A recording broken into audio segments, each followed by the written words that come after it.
G'day YouTube, my name's Lance. Welcome to Bundy Bear's Shed. Well, the weather report. Look, they reckon 20 mil of rain today, so it's Monday morning and I've tried to get in and do the stew early.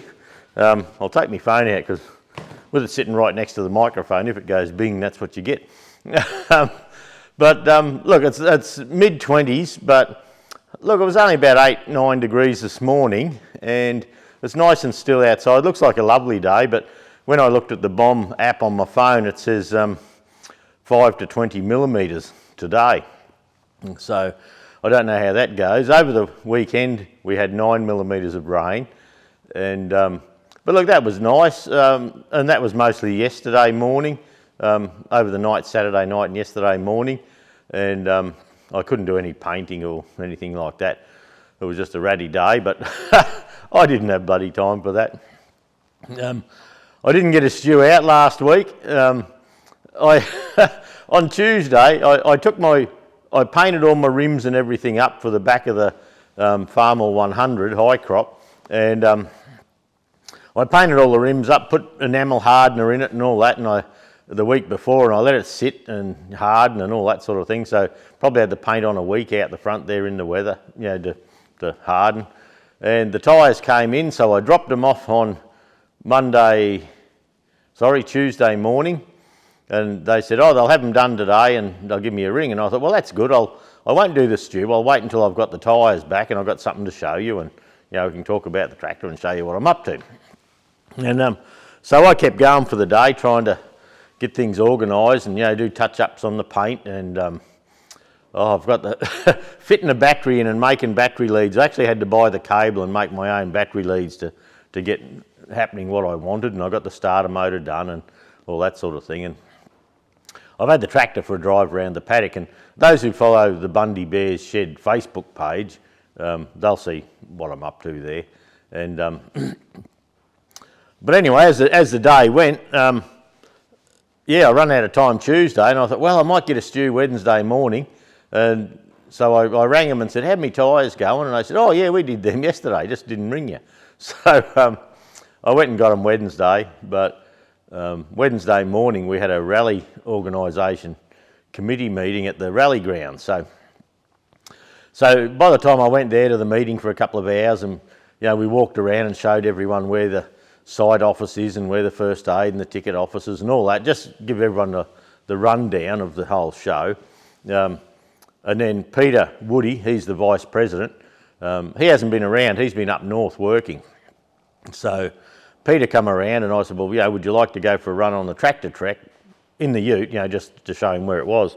And so we did that, and you know, well after lunch while we got home with the wheels on the back, and I picked the wheels up before the meeting, and so we did the lap with the tyres in the back, and yeah, I got them home and finally got her unloaded. No, I was disappointed. I took all the cast centres out and it was just the rims, and it looks like they've had the rims in a big tyre machine, and they've scratched all the paint, and oh geez, they've made a mess of them. I was a bit pissy about that. But anyway, what I've chosen to do is I haven't sanded all that and tidied it up yet, and the whole idea of painting the rims before the tyres went on is so I didn't get any overspray on. So now I've got to sand each little section. I'm going to jack the tractor up, sand each little section, and just mist a bit of silver over. But I've got to make sure I don't get any paint on the red cast centre and on the tyre, and so it's a bit of a pain in the bum. But oh, that's just how it goes. I got all the emblems on the side of the tractor done. I put a post on Facebook about how to do that, and it worked out that the new emblems I bought are fine. They look nice. The older ones, they had that staining that I couldn't get out, and I could polish and bug around, I just couldn't get it out. And so I put a bit of 300 grit in the bead blaster, and you know, glass beads, you know, as in, yeah, bead blaster, I suppose it's self-explanatory then.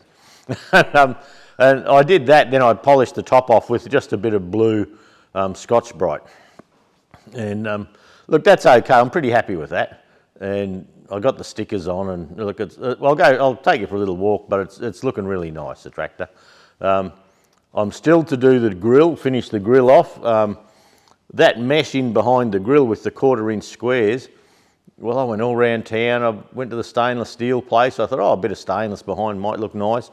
But yeah, nothing. The stainless mesh was that firm that you couldn't bend it around the shape of the grill. Like it has to conform to the shape, so that wouldn't work. So anyway, Dean from Queensland Tractor Spares, he got me a piece. So that's a good thing. So now that grill with all those bars going around over the years, you try and I've had it like a steel ruler on to try and work out how to make sure they're all the same around, and it's a bloody hard job, and they go out of shape that quickly. I can get that done, and I can give this one a push, and my fingers on the other one, using it for leverage, will put that out of shape. So it's quite weak, but I'm trying to get them all lined up so when they're painted it looks nice. But anyway, seems to be a problem. So I'm hoping today, if it stays sunny, I can get that grill finished, at least the paint on it, and that's good enough, and let it dry for a few days. The screws that hold it in that I was looking to do Allen head screws on, yeah, look, I might do the old ones. I think I've worked out I can buff any burrs off them with Scotch-Brite and bead blast them and get the burrs, and then I think I could paint them okay. So I might try that. I haven't been fussed on the idea of Allen head screws, but even if I put 2 original ones and a couple of Allen head screws on the grill or something like that, look, we'll see. I haven't made up my mind fully there yet. I was having trouble hopping on it. It's a bloody high tractor to get on. You nearly need a bloody cattle prodder up your clacker to bloody spring you up onto it.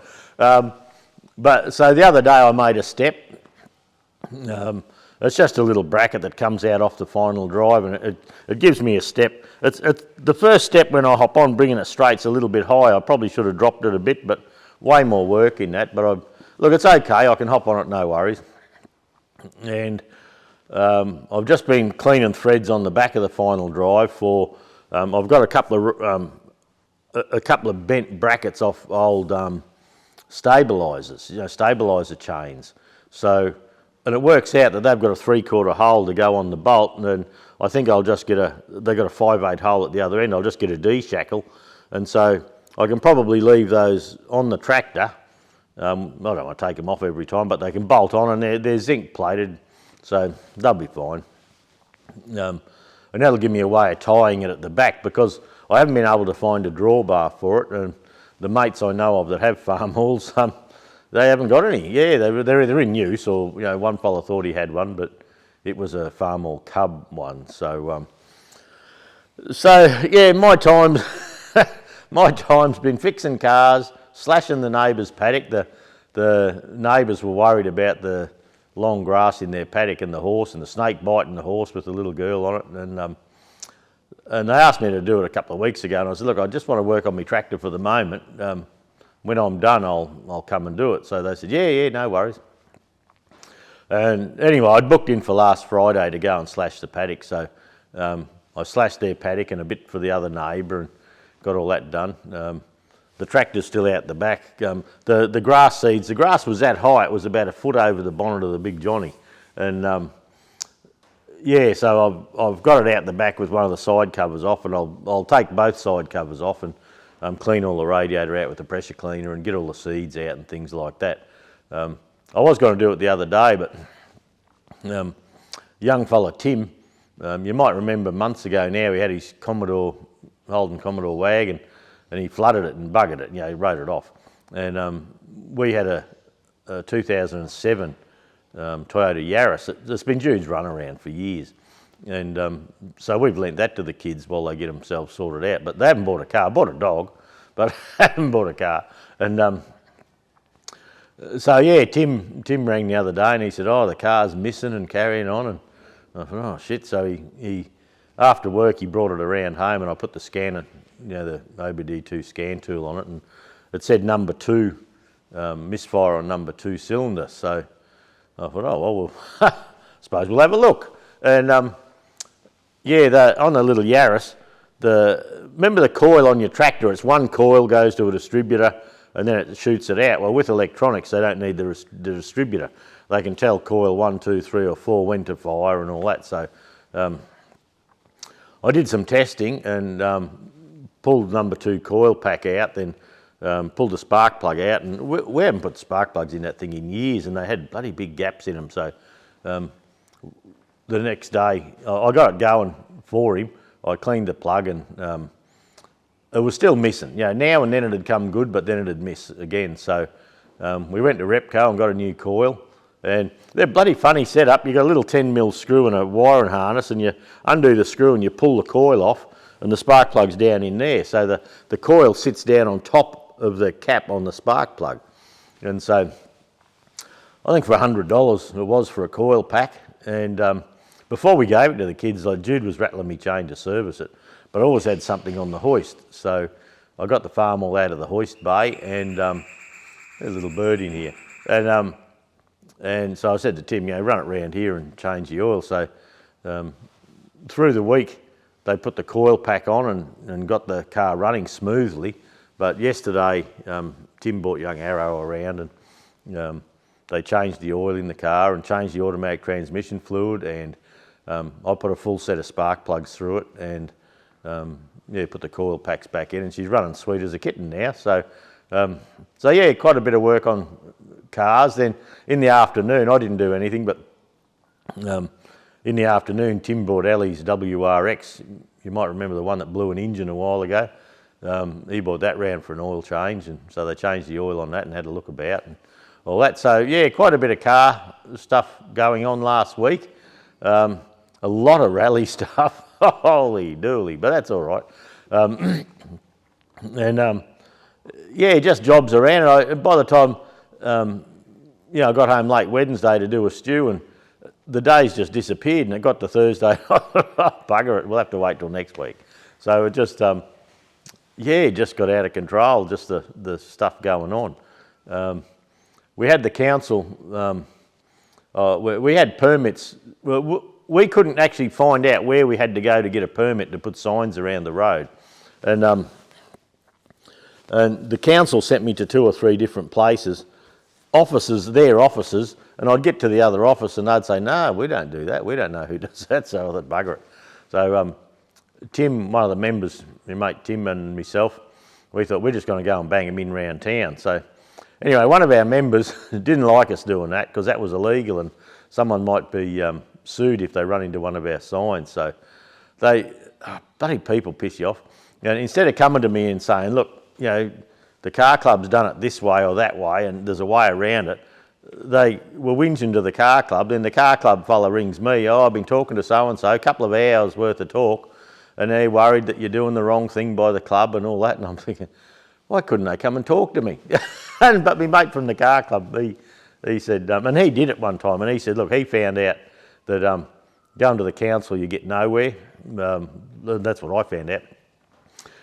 But going to the main roads department, you could go to the main roads office in town, where the information we were given was that we had to go to the one in Maryborough, which is like an hour away. And I was trying to ring them, but I couldn't get through. So anyway, I had a chat to Ian about it and talked about other things. You know, he's an old tractor bloke.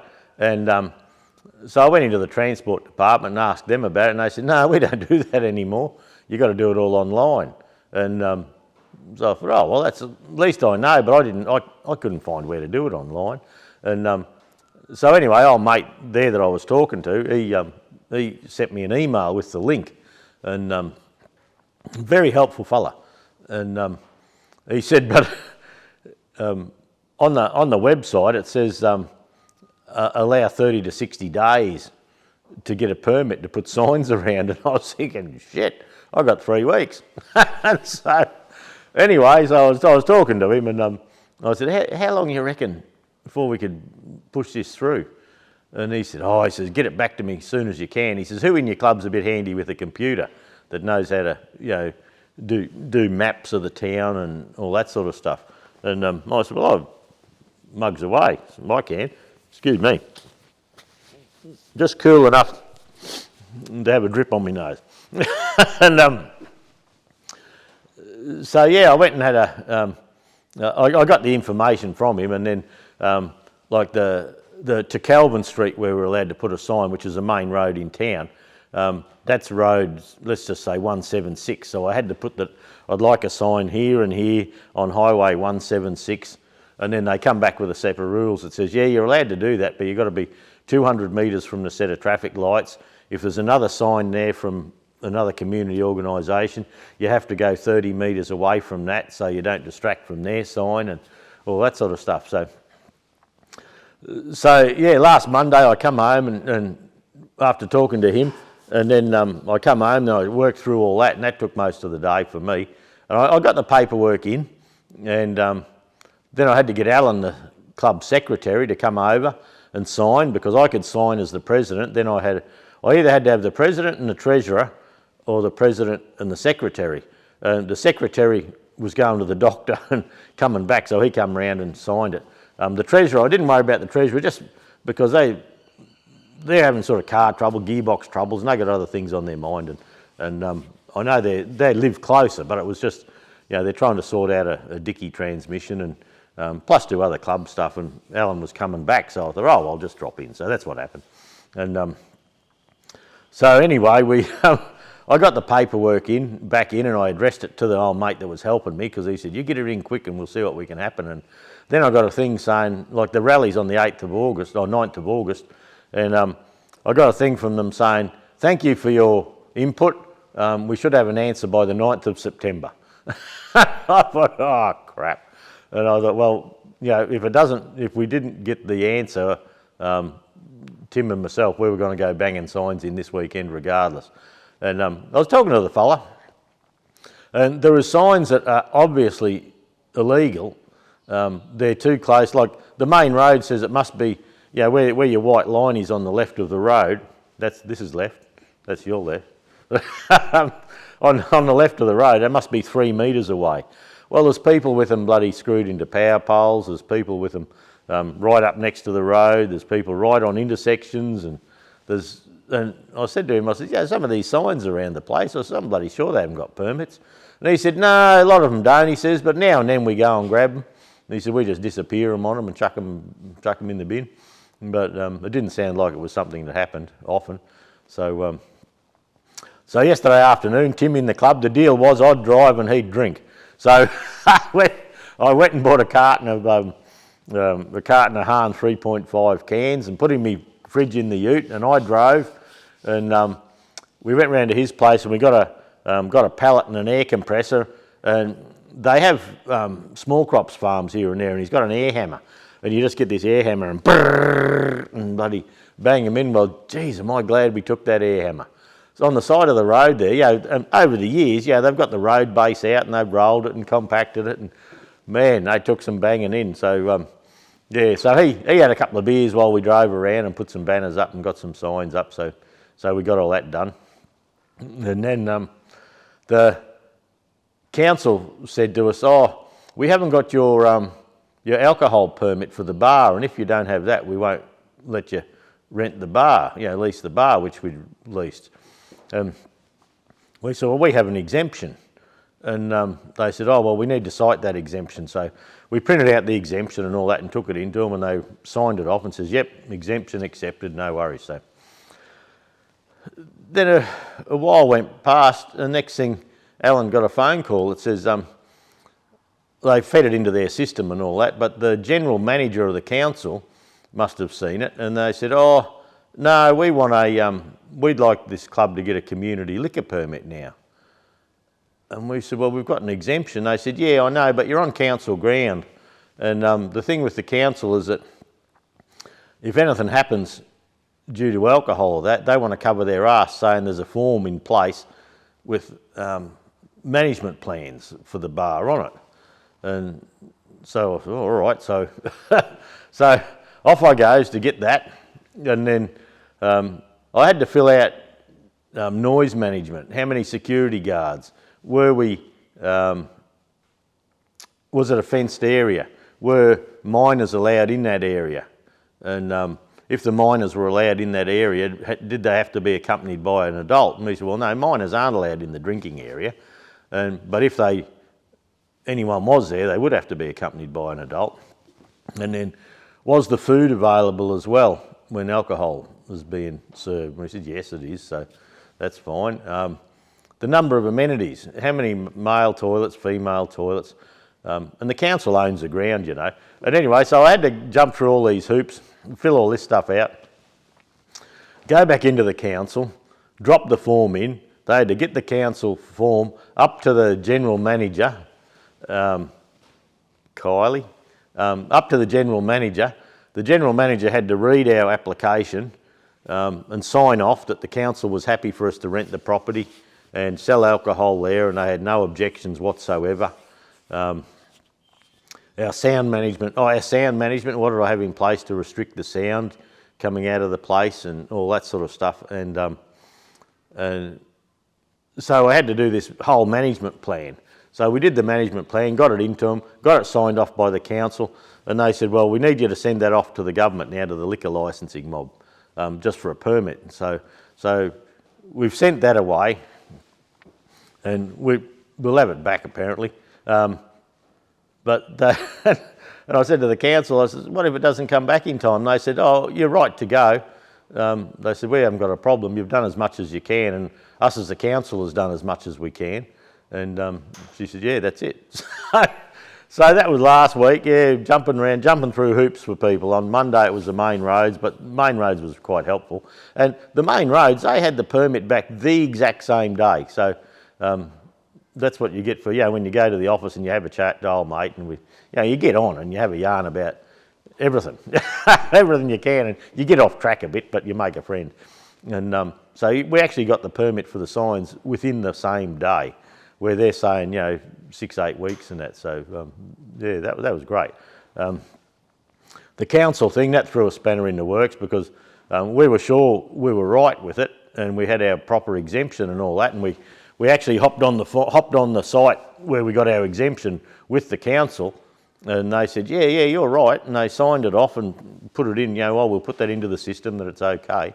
But then, someone else said, no, we'd like a management plan done for that event now, because there's alcohol on site. So, but anyway, that's what happens.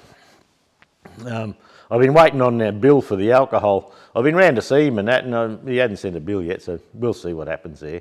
But look, the rally's going well. The preparation's going well. It's certainly taken up some time, and it's keeping me hopping. Alan, the secretary, is keeping him hopping. Just paperwork and invites. We've got an influx of new members coming through. A lot of them we know, around town and that, but and that's what a rally does for the community. Like, all the old blokes that didn't want the rally, they were just happy to go to the show and do this and that. But with the rally, there's something happening. We've got younger families joining the club. Young blokes in their 20s and 30s want to bring dad's tractor and things like that. They're coming in and joining, and their families we've known for years. But when there was nothing on, why would you be involved and pay your membership and pay your insurance and that when there's nothing to do? But now, because there's something happening and there's excitement around town about it, we're just hoping we have a good rally and it comes through the gate. But and that the work we're putting in gets people through the gate to help us, pay for it, so we've got enough money to do it next year. We have Donna. Donna's one of our members, and she does our Facebook page, and I love old Donna. Well, she's not old, she's probably way younger than me, but anyway, she'll bloody shoot me. And I'm ringing people and getting pictures of their tractors and their engines and a little story and all that sort of thing, and Donna's doing our Facebook page. There used to be an agricultural show in town called Agro Trend, and over the years it's gone more lifestyle. Well, we had them ring the other day and said that we're doing such a good job of advertising in our Facebook page and that they're concerned now about us overpowering their show, which is a month after ours. And we said, well, it's not about that. We're just doing the best we can for our rally. So they've asked us for a meeting so we can go and talk to them. And and we always go there, and they usually give us some money for displaying. And we said, well, it's not a competition. We're doing the best we can for ours, and when ours is done, we'll come and help you make yours the best it can be, for what we can do. And they're wanting to know who's organising it, which is me. And can I have a meeting with them, and do I want to come on board with them and help them? They're struggling, and we seem to be doing well. But we think we're doing okay, but we haven't got the people through the gate yet. So I said, well, no, I'm happy to talk to you later. They want to talk to Alan and myself because we're the main movers with it all. And we said, look, we will talk to you and help you, but I'm very new to this, and I said, we just got to concentrate on ours, and we'll just do that for the time being. So that's all right. Good thing. Apart from my whole life nearly at the moment's club stuff, and that's fine. What we're looking at with our club is we're probably pushing 116, 120 members now. Not that they're all active, different people are in there for different reasons, but the AGM's coming up in December, and we're looking to get people ready for positions and all that sort of thing. Now Alan's been secretary for bloody years, and the secretary's the secretary's the workhorse of the club normally, and they do the emails and do the invites and do the paperwork. But in our club, Trevor is the treasurer, and the treasurer always looks after memberships and all that sort of thing, so he does a good job. His Mrs. Helen, she's secretary's assistant, so she does the meeting agendas, the minutes of the meetings and things like that, which takes a bit of load off the secretary, and that leaves the secretary to sort other stuff. But the rally puts a lot of load on the secretary, and me as president and rally coordinator, I've been taking a lot of that on and helping where I can, like some of the forms and all that sort of stuff. I'm doing myself just to take the load off. But Alan's 80, and he's pushing along and he's struggling with it a bit, so we're trying to find a secretary. And that's it's hard to find someone that wants to commit to doing that job. I'm going well as president, but and we're getting lots of members, and I'm taking time to ring members and see how they're going and have a chat with them, and I put my phone number out there all the time for them. And you got any complaints, come and see me. And it's a people management thing. Some people are a pain in the bum, but we've got a couple of old couples and old biddies in the club, and they stick their nose into everything where it's not needed, and they ruffle feathers because they're so adamant about bullshit. That doesn't need to be like that, but that's just how they are. So it's a people management thing, and I'm toying up with, if I can find someone we reckon would be good as a president, I can probably step aside, because the president's a bullshit job. Like, it's not much to it. Well, there's not much to it unless you like me and you jump in bloody balls and all. But anyway, but normally the president sort of looks after the meetings and just keeps an eye on things and makes sure the bills are paid and checks on things, and it's not a big job. But because I took on rally coordinator and presidency and rally coordinator, I'm trying to help Alan. Well, I'm hopping. So I'm canvassing some of the younger members at the moment, see if they're interested in a position, as in president, vice president. My vice president, Woody, he's away a lot, and with the rally coordination, well, look, we're a fortnight from the rally, and he's just turned back up to town. So, and so I've sort of been doing everything on my own. So we're probably like a vice president that's more involved to help out. And the vice president, you can go months and there's nothing asked of you either, because the president and the secretary and the treasurer and the treasurer's assistant and all that sort of thing, they do everything. So anyway, I'm canvassing the younger members, see if I can find someone that'd be interested, and I'd still keep an eye on it for them and help them out, and if they're away, do meetings for them and things like that. I'm happy to do that. But as far as I think, I'd probably be the most capable bloke to take on secretary. and I don't have to be president. Like I couldn't give a toss about being president. I just had to be president this last year to get things organised and get things happening. You may remember the struggle we had to get a rally, get approval for a rally even, and all the other stuff going on. So we'll see. But look, that's about it. I better take you for a walk around the tractor. You'll be excited. I'm excited every time I see it. I was supposed to have my 135's over here, and it's supposed to be downtown advertising the rally, but I forgot today that Jude was going to the dentist and buggering around, so it's here. But it's been down. Last weekend we had the big boat racing downtown, and we couldn't do a stew on the weekend because of the roar of the boats down here, but we took the tractor down and we put banners up and all that promoting the rally for all the people that were coming to the motorboat racing. And we've had it around a little bit. I've given Dave, one of the club members with a chamber, and we've given him a sign. He's going to park his tractor around, but over the next few days we'll be around. Auto Barn in town have offered for us to park the tractor in their car park facing the road, which is good of them, for the last week, so that's next week. So I'll go and see them, see if I can leave it in there and just give the keys to one of their staff members and they can pop it in and do that, and I'll come and get it on the Friday sort of thing. So anyway, we'll see how we go. But look, that's it. Stay tuned. I'll just go for a little walk around my tractor. I have not cleaned the floor of the shed. It's a bloody mess. That's fine. The end is near.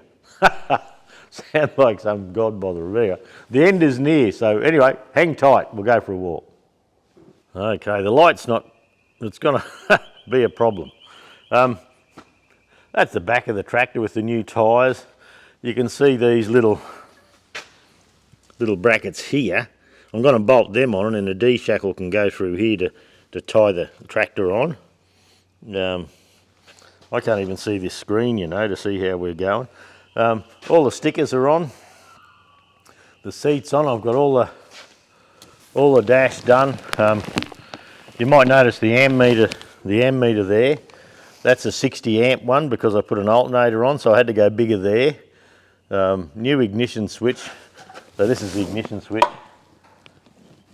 and this is the light switch. I rewired the back of the light switch. It was a 6-volt switch with a resistor for dimming lights and that, but I took that out and fiddled around with that a little bit. The touch control, where are we? There. It's hard to see. Touch control thing's good. Got the sticker up there. I've got a touch up around the edge of the tank here. I sort of cut it back and a bit of the polish is there, so I need to clean that up. There's a couple of touch ups I have to do. I had to put the seat back. Now, boy, this sun's bright. You can see the marks here that I've sanded from putting the seat back. Yeah, it wasn't my belly hit the steering wheel. When I put my foot on the clutch, my knee would come up and hit the steering wheel.